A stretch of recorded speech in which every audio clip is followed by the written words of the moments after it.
نبی کریم صلی اللہ تعالیٰ علیہ وسلم صحابہ کے مابین تھے، کسی جنگ سے کچھ قیدی جو تھے وہ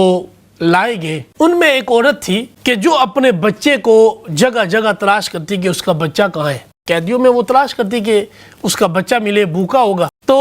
جو بچہ ملتا وہ اس بچے کو فیڈ مہیا کرتی۔ تو نبی کریم صلی اللہ تعالیٰ علیہ وسلم نے بعد میں صحابہ کو فرمایا، اے میرے صحابہ، تم نے دیکھا کہ یہ عورت کس طرح اپنے بچے کو تلاش کر رہی ہے اور بچوں کو دودھ پلا رہی ہے؟ اے میرے صحابہ، کیا تم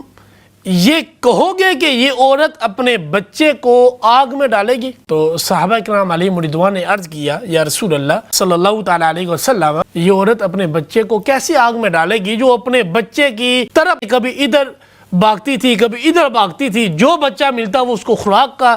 اہتمام کرتی، اس کے لیے خوراک مہیا کرتی، تو وہ کیسے اپنے بچے کو آگ میں ڈالے گی؟ اس کے اندر تو ایک ماں کی ممتا کا پیار ہے۔ تو نبی کریم صلی اللہ تعالیٰ علیہ وسلم نے فرمایا، اے میرے صحابہ، یہ ماں ہے اور رب اس سے بھی زیادہ اپنے بندوں سے پیار کرتا ہے، اور رب اپنے بندوں کو جو اس کو مانتے ہیں ان کو کبھی بھی جہنم کی آگ میں نہیں ڈالے گا۔